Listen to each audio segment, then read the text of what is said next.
여러분 안녕하십니까, 반장입니다. 2006년 11월 1일 중국에서 삼성전자 임원들이 갤럭시7의 단종과 관련해 이에 사과하기 위해 현지 유통업자들을 초청하여 한 행사를 개최했습니다.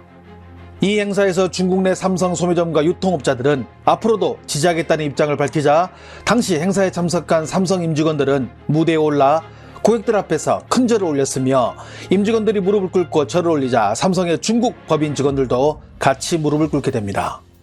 삼성은 사과와 감사의 의미로 큰 절을 올렸지만, 중국에서는 부모를 제외한 다른 사람에게 무릎을 꿇는 것은 항복이나 자존심을 버리는 행위라며, 당시 중국의 언론들은 삼성이 직원들을 강제로 무릎을 꿇게 만들었다며 노발대발 난리를 친 사건이 있었습니다. 그런데 중국인들은 정말 부모를 제외한 다른 사람에게는 무릎을 꿇지 않을까요? 작년 3월 14일 광동의 불산에서 진행한 한 중국 기업의 행사장 모습입니다. 언론 보도에 따르면 수십 명의 직원들이 저렇게 무릎을 꿇고 같은 직원들 앞에서 판매를 독려하는 퍼포먼스를 선보였다고 합니다. 에버글로우는 2019년 3월에 데뷔한 6인조 걸그룹으로 5명의 한국인 멤버와 1명의 중국인 멤버로 이루어져 있습니다. 올해 21살의 왕이라는 중국 항주 출신으로 팀에서 센터와 서브 보컬을 맡고 있는 중국인 멤버입니다. 2016년 중국에서 청소년 잡지 모델로 발탁되어 모델로 활동했으며, 음악과 춤의 수지를 보여 아이돌에 관심을 갖고 한국행을 선택. 2018년 프로듀스 48에 출연해 탁월한 비주얼로 대중들에게 이름을 알리기 시작합니다. 에버글로우는 국내에서 인지도가 그리 높지는 않은 편이지만 그동안 꾸준히 활동을 해왔습니다. 그리고 올해 신정을 맞이하여 지난 2일 팬사인회를 진행하면서 팬들에게 새해를 맞아 큰절 인사를 올리게 됩니다.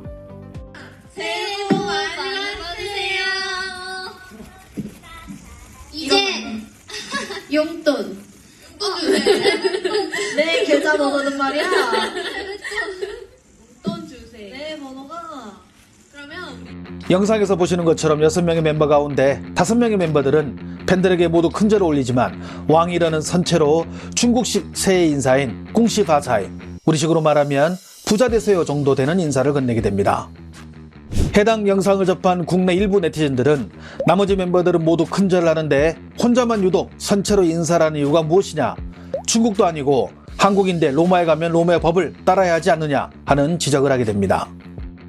당시 왕이란의 이런 태도가 국내에서는 아직 언론에 보도되지 않을 때 중국 언론들은 이미 대대적으로 왕이란을 영웅으로 만들고 있었으며, 그 기조는 지금도 유지되고 있고 오히려 한국을 비난하며 불을 키우는 모양새입니다.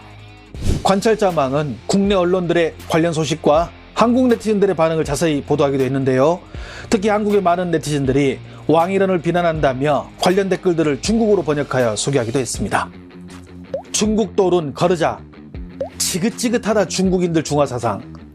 K-팝 그룹에 제발 중국 애들 좀 끼워넣지 말자 좀. 한국의 정서나 문화를 수용하지 못한다면 반품이 정답. 저럴 거면 그냥 중국으로 가는 것이 정답인 듯. 해당 매체는 중국인은 하늘과 부모에게만 무릎을 꿇는 것이 전통인데 한국인들은 이를 받아들이지 못하고 있다면서, 중국의 위대한 자손들은 남 앞에서 그렇게 비굴하게 무릎을 꿇지 않는다며, 과거에도 중국의 아이돌은 그런 자세를 취했다고 구체적인 사례를 들기도 했습니다. 갓세븐의 왕자얼, 일명 잭슨이 한 프로그램에서 멤버들이 팬들에게 큰절 올릴 때 무릎을 꿇고 싶지 않아 그냥 땅바닥에 엎드려버린 센스를 말하며 후배들이 배워야 할 점이라고 칭찬하기도 했고, 아이오아이의 전 멤버 주결경은 과거 새해 인사를 올릴 때 다른 멤버들은 모두 고개를 숙였지만 주결경만은 혼자 꿋꿋하게 한국인들에게 머리를 숙이지 않았다며, 그녀의 이런 모습은 아육대에 출연했을 때도 다른 이들은 모두 무릎을 꿇고 인사를 할 때도 주결경만은 혼자 중국인의 자존심을 지켰다고 치켜세우기도 했습니다. 한 가지 재밌는 점은 중국은 얼마 전까지만 해도 주결경이 한국에서 활동할 당시 한 프로그램에서 다음과 같은 발언을 했다고 신랄하게 비난을 퍼붓고 있었다는 것입니다. 가끔 중국인인 걸 까먹을 때가 있다. 진실로건 거짓? 진실. 진실? 좀 더 뭐? 네. 왕이는 2000년생 중국의 아이돌이 한국에서 무릎을 꿇는 것을 거절했다면서 과거 한국에게 굴욕적인 모습을 선보인 중국의 연예인들을 소환하며 자국민들의 애국심 고취를 위해 애를 썼습니다. 앞에 주결경의 사례처럼 중국 언론들은 자신들의 입맛에 따라 연예인들을 가십거리로 다루기 좋아합니다.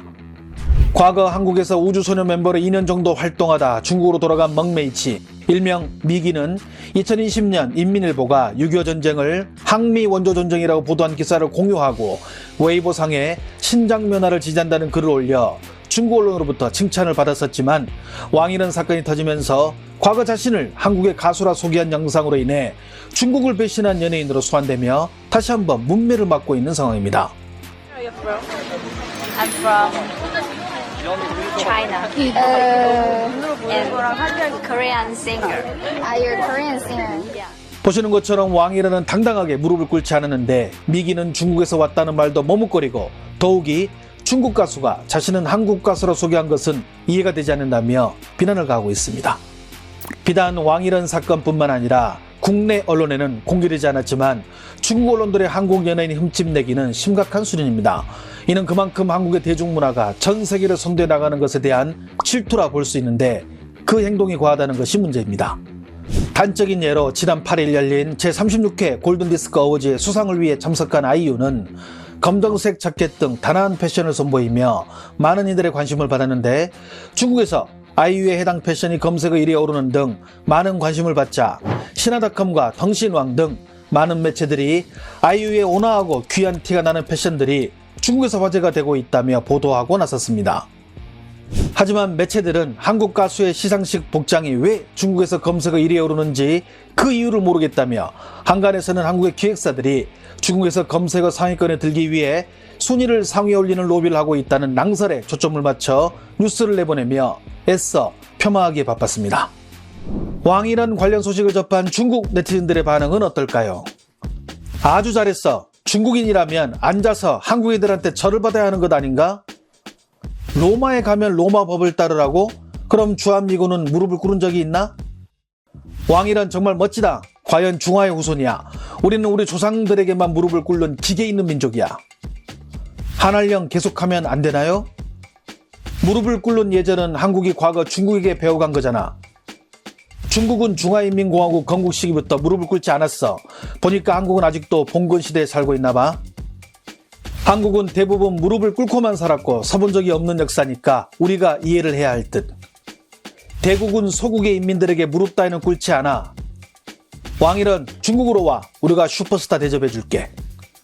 한국의 그런 문화를 존중할 바에는 아예 한국에 안 가고 말지. 한국은 몇천 년 동안 중국의 신하로 살았는데 우리가 어찌 신하에게 무릎을 꿇을까? 도대체 한국은 뭘 믿고 갈수록 저렇게 굴지? 왕일은 그냥 이참에 중국으로 돌아오는 것이 더 비전이 있을 듯. 이거 그냥 설에 세배하는 것이지 절하라고 시킨 것 아닌데. 장진호 전투 한번 다시 해야 하나? 왕일원에게 한국 문화를 강요하는 이들은 없습니다.